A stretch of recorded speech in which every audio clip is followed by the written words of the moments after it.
那么，首先给大家介绍一下，我们这个慈益丹青，自2017年成立以来，这个一直深耕细作，一直致力于为大家挖掘老户生货。那么整场呢，我们拍品接近100件，涵盖了从晚清的遣将，民国的网布啊、珠山八友，一直到新中国解放后的新中国官窑、5、6、7瓷器，到当代这个陶艺家的作品，那么涵盖了100多年的这个作品。那这次呢，也是我们精心的给大家甄选了一场颇具有清新风的文人的盛宴。那么整批的拍品呢，作品的质量非常的齐整，而且呢，价格的非常接地气。好，下面请随我一起来欣赏一下。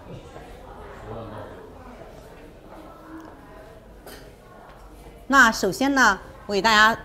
介绍的是我们1号拍品。1号拍品是这个马慧元老师的一幅这个 M7 的这个作品。那马慧元老师我给大家介绍一下啊，那他是在2021年获得日本美农的陶艺的首奖。那么在30多年以来呢，中国人首次获得这个此次的这个国际大奖，是非常的难能可贵的。那么我们看啊，马老师的作品呢，它既是东方的，又是世界的，既是这个当代的啊，又是古代的。你看到他的陶瓷作品，就会感到文化期的这个陶瓷风扑面而来，同时它上面又有日韩的还有欧美的陶瓷的信息，可以说是它打通了古今，也打通了东西方这么一件这样的作品，非常的亮丽。而且他今年呢获得国际那个陶艺学会的会员，那么也非常难得。那他的作品呢，我们看啊，这个我跟马老师对话过，一个是我非常欣赏他的作品很当代啊，既是当代艺术又是陶瓷艺术。再一个，他个人非常的坚守啊，这个一直坚持在陶瓷领域破圈啊，探索啊。然后呢，而且它的价格非常的接地气，那么这个40×40的作品，一共8片啊，刚5万人民币起拍，可以说是很有那个市场潜力啊，非常值得关注的一位当代的陶瓷艺术家。那么接下来呢我们看一下这是珠山八友田克先和这个民国的题款的大师周兆麟的珠帘璧合的制作啊。这件作品呢，我们看是26的长条啊，这个是青绿山水啊，这个呈堂陈设。田克先的山水它非常有金石之气。那么田克先呢，他不仅画得好，而且他的字非常的漂亮，有金石之风。一般的田克先都是自己画，自己题款。那么这一件特别特殊，他当时邀请了谁周兆麟来写字。那周兆麟是跟很多珠山八友合作过，跟他们就是合作作品，就是周兆麟是民国时期专业题写题款的这么一个艺术家。那么可见当时呢，是有人高端定制请田克先画，请周兆麟写字啊。那么这件作品呢，可以说是非常难得啊。现在面世仅见的这么田克先和周兆麟合作的一件作品，而且这个是来源于收藏的世家啊，底下也很接地气，大家关注一下啊。来，我们再看这一件是我们这个风2的拍品。这件暖春图啊，今天我觉得这个给大家介绍这件作品非常的应景啊。我们都说冬天来了，春天还会远吗？今天北京喜迎瑞雪啊。我们再看一下这个暖春图啊，这个暖春图是44年的作品啊，寓意非常的美好、温馨、希望啊，代表了这个美好的未来。那么这件拍品呢，非常难得的一点呢，它是在1999年赵荣华老师的瓷版画珍赏上有注录啊，非常难得啊。然后也是刘宇存的非常经典的作品。好，那么还有这一件呢，我们看是潜将3大家之一金品清的山水。那金品清作为潜将三大家之一呢，他的山水、人物、花鸟啊都是非常非常的精彩。那么他作为御窑厂的一个重要的画师啊，他对山水的解读，在我们这个瓷板上，我们就感觉看到了谁呀？看到了啊，元代的宋元的倪瓒啊。我们看这个画意啊，大类倪瓒，意境高远啊。然后这个画面上显示啊，这个高适和童子歇琴访友。那么中国人我们都知道啊，我们这个道法自然，我们认为人类啊在大自然面前是渺小的，我们人要和自然相和谐。所以在中国的宋元的山水画之中啊，都表现大山大水小人物。而我们金品清这个御窑画师金品清这件作品呢，也把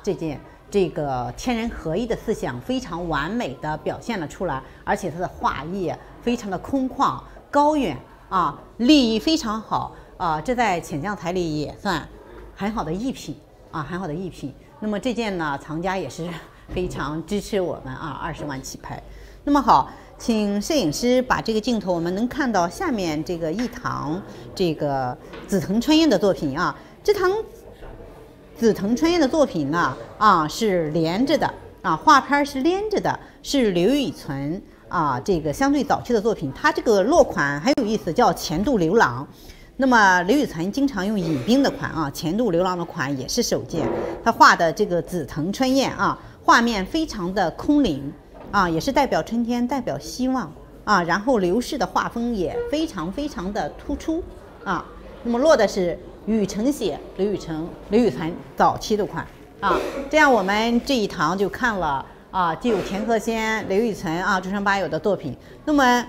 刚刚看了啊，田鹤仙的山水。那么田鹤仙呢，其实在中山八友里呢，他最擅长的是什么呢？是梅花啊，是梅花。田鹤仙啊，他早期刚刚出道的时候，他画山水。那么后来呢，因为我们说中山八友要成堂配画，而汪冶廷也擅长画山水，那田鹤仙他就另辟蹊径，开始画梅花。田鹤仙啊，他是诸暨人，他和王冕是同乡，他非常欣赏王冕的风骨，所以呢，他立志要把瓷板，要把梅花的高洁在瓷板上表现出来。而田鹤仙的梅花就像他本人一样，非常有风骨，那么就是美满字多啊。我们看田鹤仙的字，真的很漂亮啊。这件瓷板呢，梅花呢热热闹闹的啊，但是又非常的雅致啊。那么这件瓷板最大的特点是什么呢？我们看啊，它的题款里有一个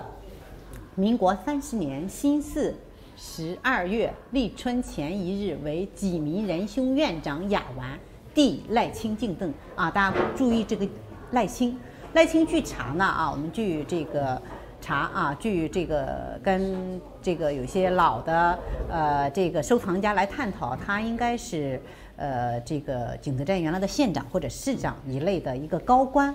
那么他呢，其实是非常欣赏中山八友的词意。当然，在景德镇陶瓷馆里有一件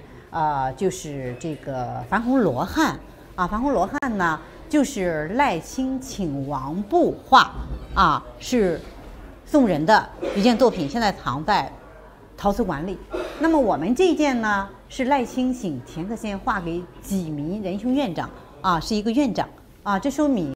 当时民国的时候这个权贵之间，他们有人非常喜欢这个花高价来定制八友的作品，来作为雅贺之物非常的风雅非常的风雅也是民国一个很好的这么一件就是雅贺之物的一个见证这件作品我们说这个配的这个框这个案的这个也很漂亮是完全按照这个老的民国的制式来配的配这个插屏也很漂亮有影幕红幕，按照民国的制式来的。好，我们接下来看一下，摄影师这件能看清楚吗？可以好，那这件作品呢，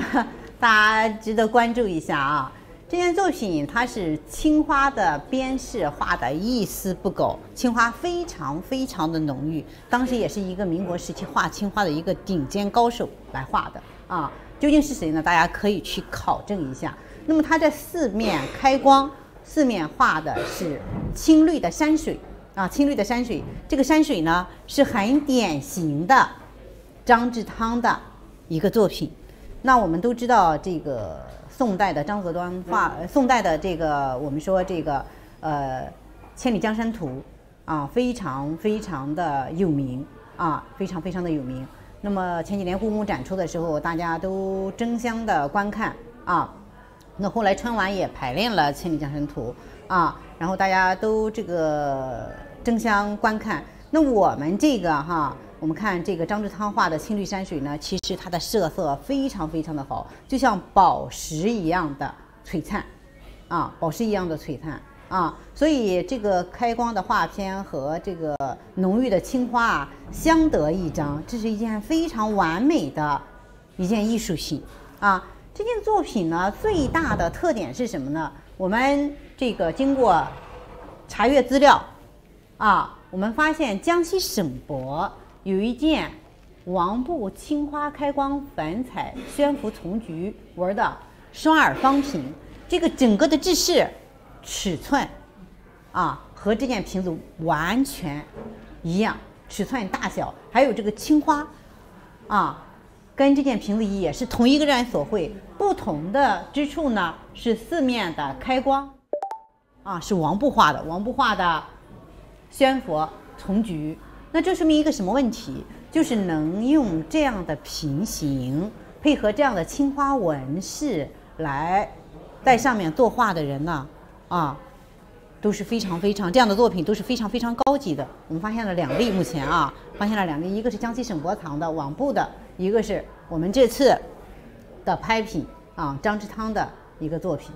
啊。这个千里江山图非常非常的漂亮啊，大家关注一下啊。还有这一件，那我们看这一件四方方瓶，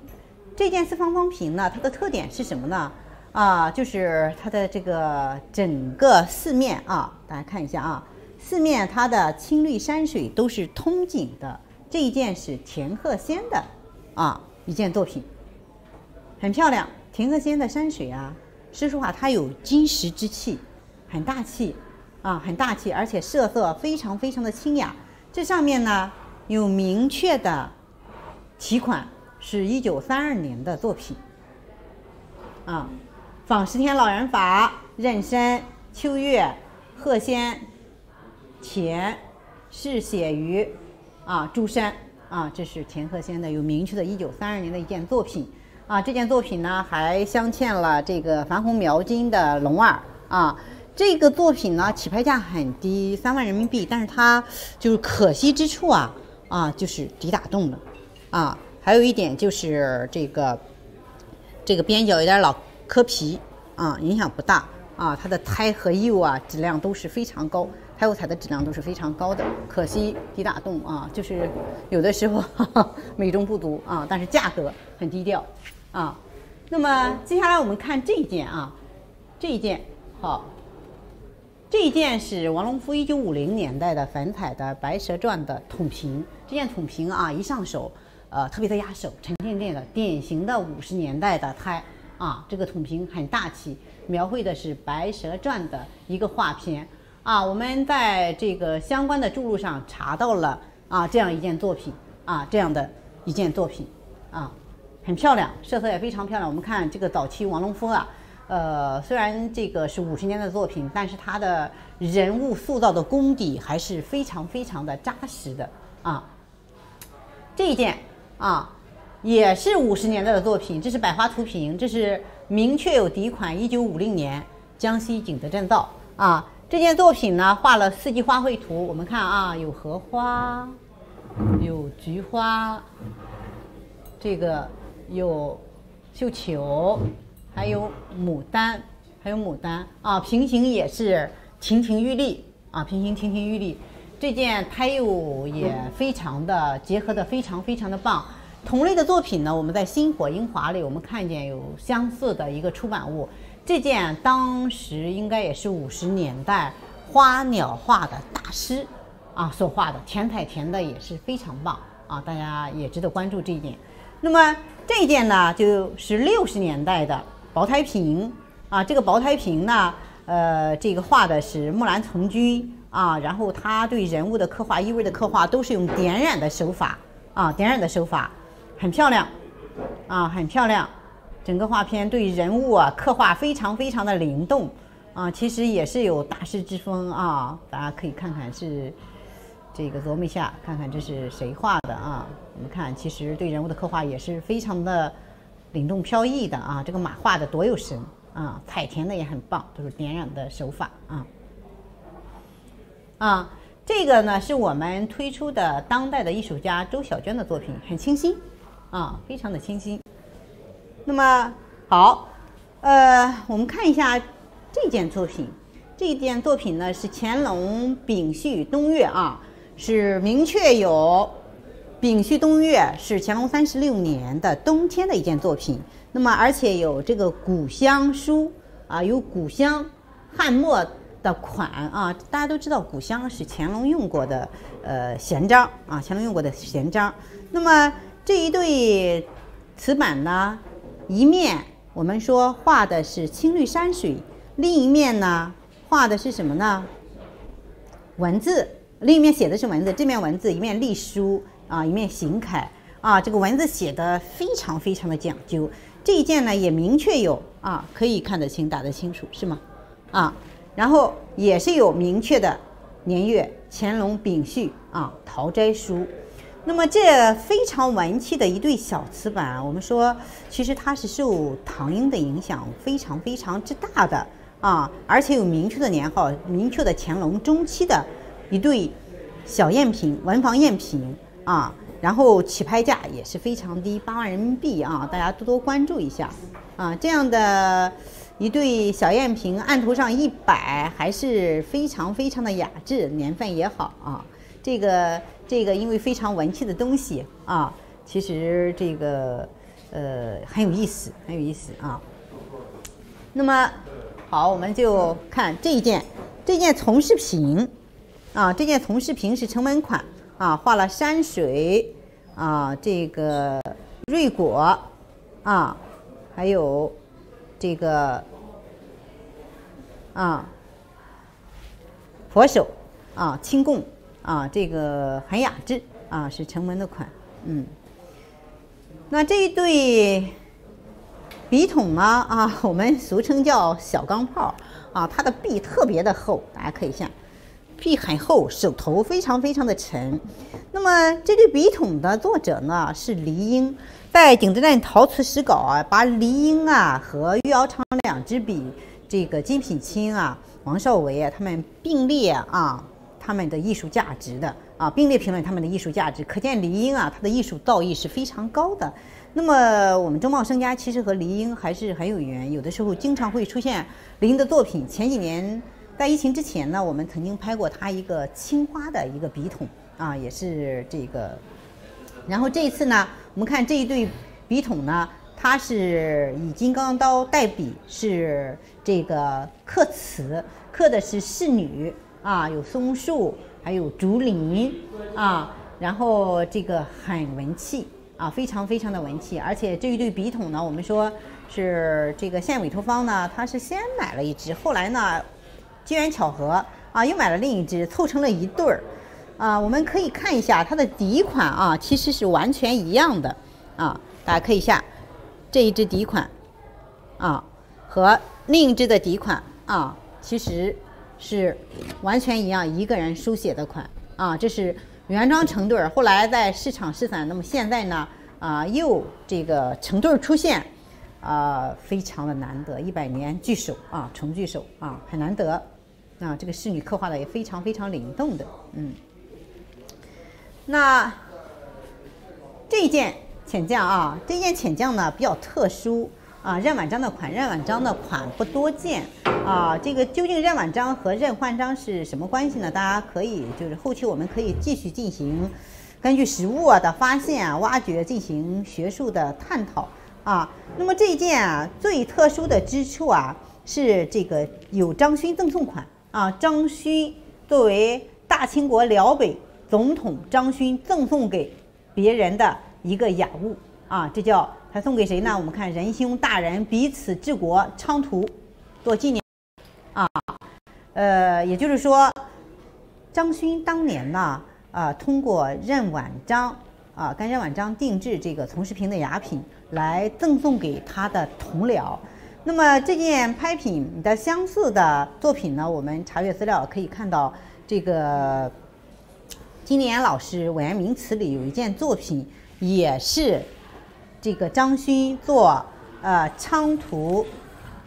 治兵昌图做大清国辽北总统的时候定制了一件瓶子，也是类似的画片啊。这个锦鸡富贵的画片送给谁呢？送给日本的一个官员啊，他们的同僚。其实这个很具有史料价值，很具有史料价值啊。这件作品又有史料价值，又有艺术价值，比较难得啊，比较难得。那么说到浅酱材啊，我们这一次这个有一些从视频都不错，这是其中一支，这个号比较大。那么我们收到一件这样小个的这个从视频啊，这种从视频两面，我们看两面梅花啊，两面文字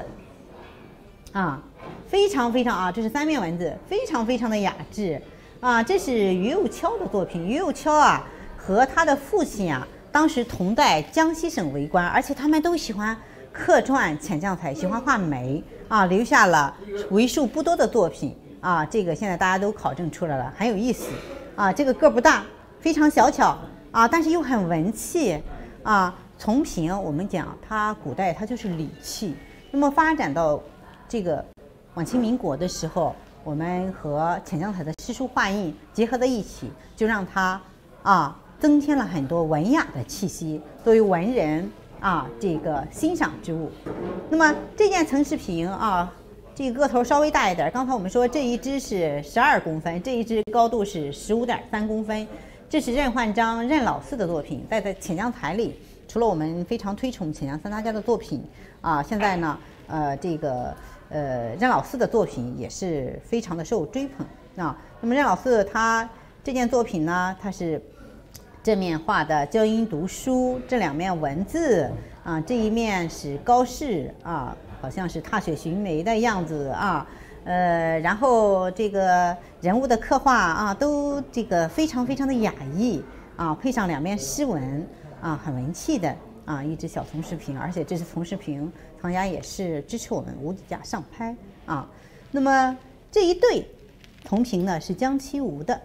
江其吾的一对从视频。那么我们再看一下，这样还有一支从视频，这是贾月芳的。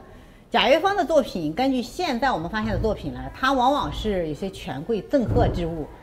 所以说贾月芳无俗品你看它这个山水画的还是非常非常的清雅非常非常的清雅清亮文气十足文气十足。好，那么这儿还有一支任焕章的一个浅酱山水笔筒通景画的口径是10公分。那么说到浅酱材呢我们说3大家，那么首先我们这个离不开3大家之首就是城门。那么一线四志上这个记载城门它是这个供山水花鸟，而且它的行书不删不履非常非常的雅致它这个咸丰同治年间就名噪大江南北，所以是在当时就是颇受市场的很有权贵的追捧，那么它这个帽筒呢画的就是一只寒雀一只寒雀和弄梅在梅枝上矗立这个很有诗意，也特别契合现在的时节寒冬弄梅很漂亮很雅这件笔筒是无底价起拍，我们看这个城门的题款还有明确的年号，丁亥年，丁亥末冬，快雪初晴多么富有诗意呢你看大家就是大家其实这支帽筒成本用笔并不多，但是呢，画意十足，啊，画意十足，非常的雅逸，很漂亮，啊，这个小鸟特别的传神。好，这一支呢，王昭明的帽筒也是无底架起拍。那王昭明他这个帽筒啊，他这个寿诞鸟画的特别有灵气，而且一点也不俗，非常非常的雅。我们看上面对这个树的刻画很清新啊。好，那么这一件我们看啊，我们这次啊，其实这个民国唐明浩的作品啊，也是有几支啊，有一些。那这一件呢，就是金远堂制，是这个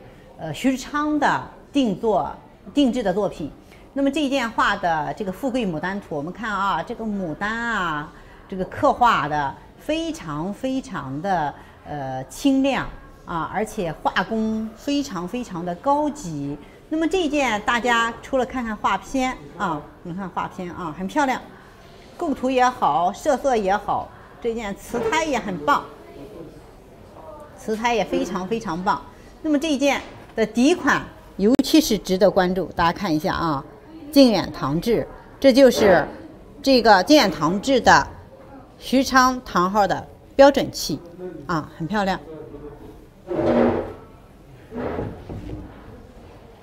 好，那这一件。啊，这是我们这次征了一对暖春图，其中是刘雨辰的作品，刚才重点介绍。这件重点介绍的就是王部的青花的暖春图的词版。那么王部作为青花大王呢，他的小鸟的刻画那是相当的功底非常之深。我们这个经手了很多王部的这个精品，那么暖春图呢还不多见啊，还不多见。这件作为成熟期的作品，而且起拍价很低啊，我们6万人民币征集的啊，大家多多关注啊，很灵动。那么这一件呢是张之汤的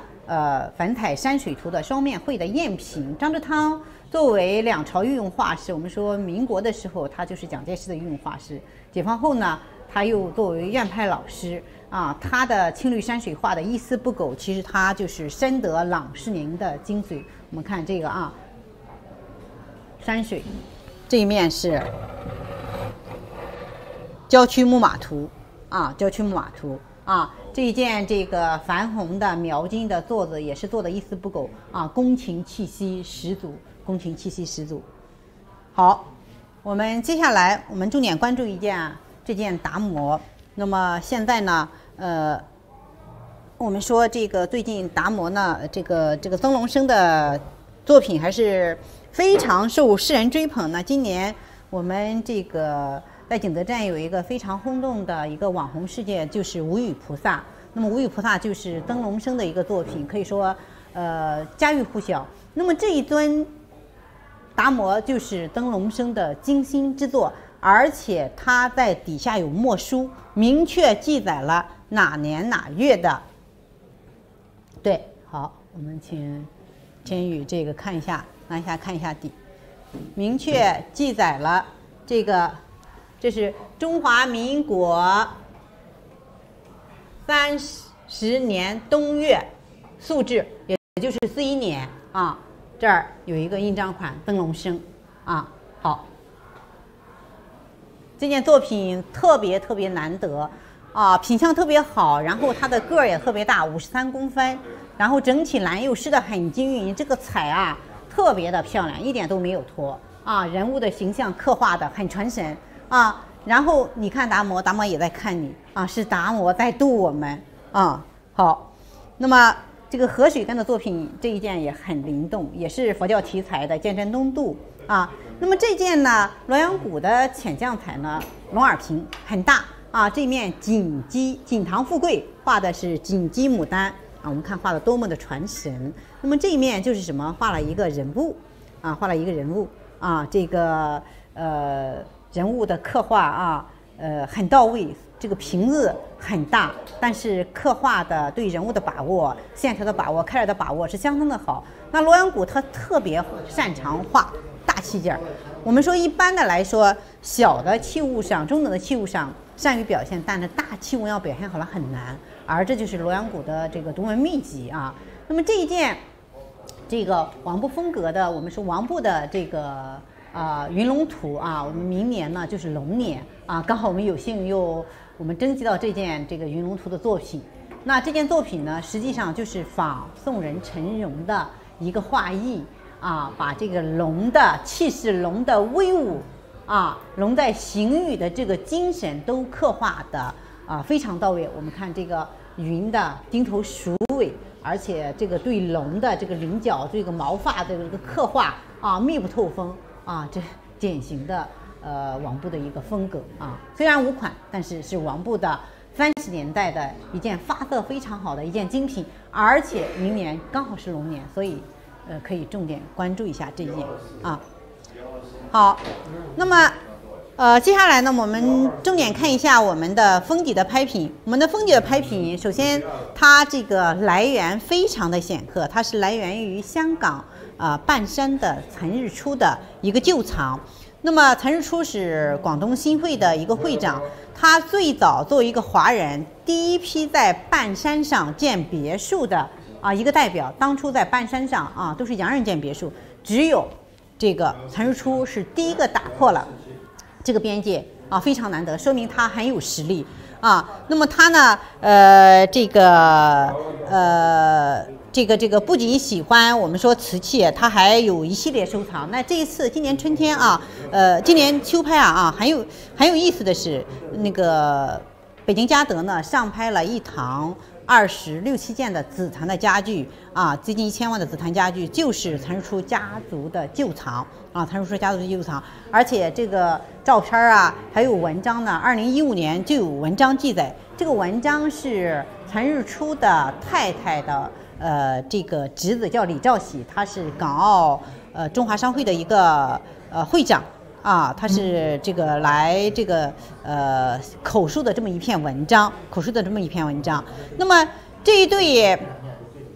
瓶子我们看它官气十足，上下都是松石绿釉上下都是缠枝莲的边翅，而且这个刮棱纹呢，然后3边是书法，3边是这个画片，分别画的什么呢？这是这个海棠，然后这是碧桃，还有这是水仙，严格的按照乾隆御窑的制式来的一打眼你就感觉穿越回了乾隆。那么这对瓶子本来在岑日初原来家是一对旧藏，后来呢分别流入市场。那么我们呢又依次秋拍征集到这个拍品，这样就依次上拍。那么我们希望这一次如果有缘的话，会有一位有实力有品位的藏家，然后再让这个一前一后的拍品让他们能够珠联璧合，能够合璧让他们能够合璧再同归同一藏家大家这个拭目以待好，来我们看一下这里这个暗缸还是非常非常有特色的。这个暗缸是吴承仁的一个作品，体量非常大，而且是北京户出，应该是当年这个北京的重要场馆使用的一件艺术品。那么这件它画的是什么呢？万年青的一个图案福寿万年青。那么吴承仁呢，他是1959年的第一届陶瓷美术家，他特别擅长图案设计。他1962年的一件作品他有一件作品发表在1962年3月的陶瓷美术的这个封面作品上，就是画的这个万年和平的一个图案，是一个腰鼓形的一个瓶子跟这个图案如出一辙如出一辙。这个暗缸呢体量非常大体量还不小，我们看高度有35公分，直径有接近41公分然后它的胎釉状态都很好，很棒这件作品非常难得，重要场馆的陈列之器。那么这一件我们刚才说过，我们唐明号啊，这一件是知斋主人款。那知斋主人呢，代表是谁呢？就是郭宝昌。郭宝昌啊，作为最后一任督陶官，曾经给这个袁世凯啊做过一批红线年的瓷器。那么郭宝昌这一件他落他自己的款，说明啊他还是非常喜欢这件瓷器，器型很大啊，这种图案我们说都是模仿前朝的图案。哦，还有这一件摄影师可以给到细节图吗？来，我稍微转一下啊。那么这一件是中山八友汪野亭的山水。这个汪野亭的山水呢，这件作品的特殊之处啊，它是任续东岳仿石鼓法广生大公司汇存鼎一龙敬赠。那么鼎一龙呢是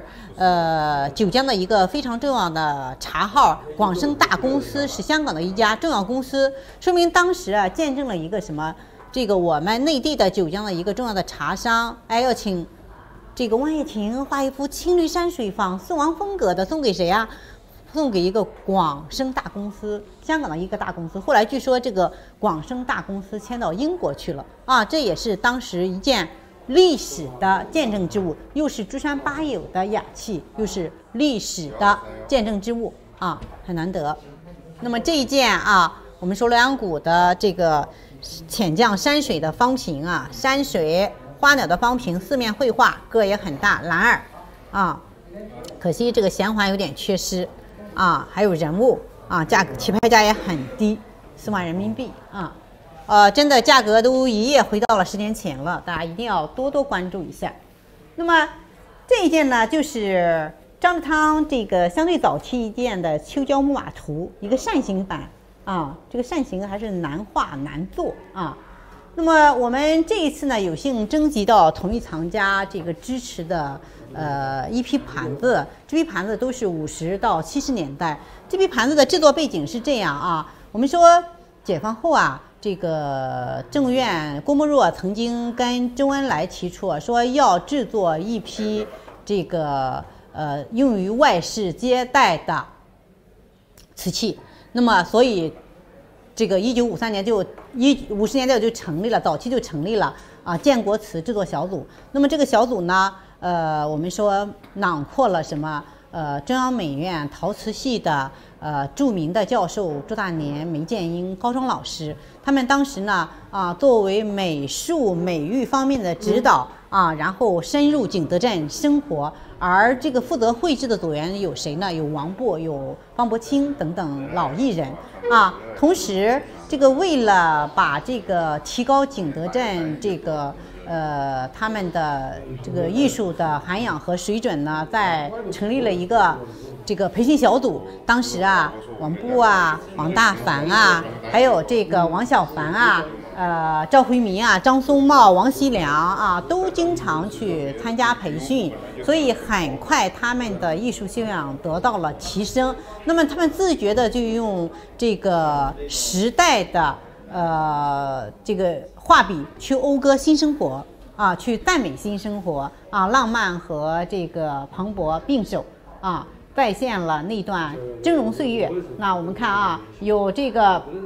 庐山的韩坡口啊，这是这个邹国军画的啊。我们看这是这个印报纸啊，这是赵辉民的前哨啊，70年的前哨啊，这是赵辉民70年代的这个女民兵啊，这是白海啊73年的巡逻图啊，这是傅耀生77年的体育新苗。啊，这是王擘的一件作品。王擘这件作品呢，我们说很当代啊，很当代。我们看这个青花，感觉这个勾染啊，花蕊很简单，实际没有一定的功底，根本达不到这样驾轻就熟的这么一种境界。同时，它四面我们看有放射状的啊，这个泛水的青花。实际上直觉感觉是非常受这个当代艺术包豪斯的影响。那朱大年呢，他30年代就到日本去留学，他师从那个日本的国宝大师，同时他受当时当代设计包豪斯设计的影响，所以他的思想也有可能影响了王擘，所以50年代创作了一件这样的盘子。而且我们看这个盘子呢，底色就是这种鸭蛋绿啊，这是王擘常用的这个底色啊。这件非常的漂亮啊。这一件是这个愚公移山啊，这样一批时代的盘子，时代特色的盘子，非常非常的难得，品相都是一流。那么今年5月份呢，景德镇搞了一个景德镇馆藏5、6、7瓷器的精品展啊，这个类似的盘子也有展出。那么我们这批盘子啊，这个完全可以媲美馆藏品啊，完全可以媲美馆藏品。那么这一件呢，这是张之汤的一件作品。张之汤的青绿山水，我们说真的是院派画师啊，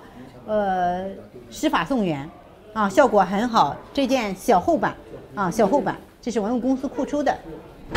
那么这一对瓷板，这一对小册页啊，这对小册页呢，我们关注一下啊。一件是田鹤仙的这个寒梅图，一件是何许人的寒江独钓图啊。何许人1932年画的啊，很小，但是很雅，起拍价也低，每一件仅有6万人民币。那这件这个段端风格的粉彩瀛洲揽胜图的梅瓶啊，满工啊，我们说满工画啊，这个但是一点也不感觉到繁复啊，然后整个设色非常非常的清雅。段端的画工一般都非常非常的狂放，但是在这件里表现的还是相对很整齐的啊，可以说有可能是一件高端定制品啊，器型也好啊，一件梅瓶，然后胎也好，画工也好，彩也好，很棒的一件作品啊。这件呢也是唐明浩的怀仁堂制的粉彩英系图的瓶子，一只梅瓶啊，婴儿在嬉戏啊。其实这个画工我们看，其实它还是有潘涛宇的一个风格啊。那这一件林瑞生的作品啊，我们说到御用画师啊，这个蒋氏呢，当时还喜欢用的一个御用画师就是林瑞生。那么林瑞生这个作画，这个浮梁陶校的方大营的校长，这个曾经请林瑞生画，这个方大营提款啊，做过一件这个大瓶，做过这么一件大瓶啊，是很有意义。而林瑞生呢，这个在蒋介石的御用词的制作期间呢，请他画了很多作品送给外国的使节。那么因为作为礼品词很多都不做林瑞生的一个画工啊，但是他的特色还是非常非常的明显的，青绿山水也是非常的雅致啊，非常的雅致啊。那么这件黄釉的这个陆端的印很有意思，这是北洋军阀这个蔡成勋的一个印章啊，蔡成勋的一个印章，黄色的啊，还是陆端啊，个头也不小啊，大家看看啊，个头也不小啊，很有意思啊，很有意思。这件这个既文气又有意思，我们看这个陆端很萌啊，很萌，而且是无底架啊。那么这一件呢，这个粉彩诗文秋菊图的薄胎橄榄瓶特别的做的特别的精致，而且它跟乾隆的那个御窑的制式一模一样。我们看它的画片啊，特别像其实就是23年的这个香港苏比拍了一幅周之勉的画啊，这个石渠宝笈有注录的周之勉的这个秋菊图啊，我们说这个画片很像啊。这一件是张之汤的作品，那么它的那个花头呢，全是用这个墨骨画法画出来的。我们看这个山石啊，这个颜色很漂亮，其实可以说是民国珐琅的一件很精到的东西啊，人见人爱的这么一件精品啊。然后他还这个用非常精细的功夫画了2只这个蜜蜂啊，还有玉骑狮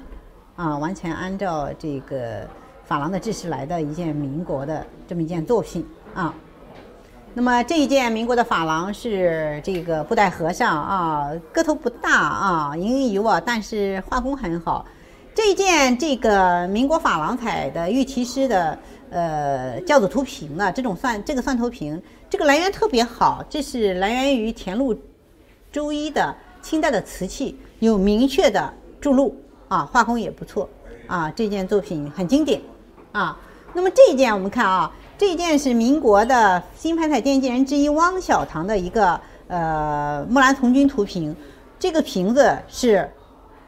汪小堂画的，还有一点它的底款是红线粘制，是我们这个著名的唐明浩啊。然后这个汪小棠的作品画的一丝的不苟，他的铁色油线啊，他不愧是新凡彩的奠基人之一。这个作品真的是非常的老辣，很见功底，很见功底。那么这一件这是毕伯涛的一个花鸟，这一件是田鹤仙的梅花。那么还有这一件，我们能看到吗？这一件呢，这是田鹤仙的山水啊。田鹤仙的画的是这个雪景山水啊。田鹤仙画山水很多，但是雪景山水不多见。雪景呢，其实它在瓷器上是挺难表现的，很难。有的时候它这个色阶不好体现。但是田鹤仙，我们看这个雪景啊，漫天的飞雪啊，然后这个冬天这种这个萧瑟的感觉啊，全出来了。但是呢，高士又有一个高士在这个仿梅，我们看又有梅啊，这个诗意十足啊，诗意十足。好，那么接下来呢，我们要看一下我们几件寿山石的一个作品。那么这一件这个我们推出这个峥嵘新中国工艺美术专场呢，我们这一次重点推这一件1950到1960年代丰收图的青田石雕，这是林如奎大师所作。那林如奎呢，他50、60年代啊，他就自觉的用时代的特征啊，然后用这种这个出神入化的这种雕工去表现什么？表现新农民的新农村的一个景象，高粱稻谷，表现丰收的盛景啊，而且它这个深浮雕啊，然后利用巧雕，然后它这个底座也全是石头的啊，做的非常的大气，非常的漂亮。这同类的作品，我们在青田石雕里都可以参阅啊，林如奎大师的一个作品。好，那么接下来呢，我们一起来欣赏一下我们本场的封面拍品。那我们本场的封面拍品呢，是珠川八友王大凡40年代的落地彩的成熟作品，画片是美寿图。那么这件作品呢，尺幅很大，高30公分，上下边翅非常的整齐。这件40年代的作品，上下边翅又这么整齐，画的这么好，我觉得有可能是吴承仁所画啊。那大家探讨。然后那个画片呢，画的美寿图。那么王大凡呢，他对人物的刻画还是非常非常到位的。他把这个人物的仙气，还有这个灵气全表现出来啊，对人物的刻画惟妙惟肖的，然后设色非常非常的一个精雅啊。那么美寿图实在民国35年8月润泉老伯大人7至荣庆，这是一个祝寿的一个作品啊，几个侄子啊，其实这种民国时期这个瓶子也很贵的啊，有3个人啊，他们一起凑钱请王大凡绘制了这一件非常精美的作品，送给一个老伯做贺寿之礼。那么这件作品呢，其实是最早在日本很便宜出来10几万，有3个人合伙买下来，其中后来有一个人退股，那么2个人呢又送拍到日本的一家拍卖公司，其实当时150万应该是没有卖出去。那么现在他们呢这件就是也是这个合作的作品嘛，总归要推出嘛，所以就是以很低的价格委托给我们。那么这件王大凡的封面的重量级的晚期的落地彩的作品，我们期待它有一个非常好的市场表现。好，下面请看我们本场的最后一件拍品。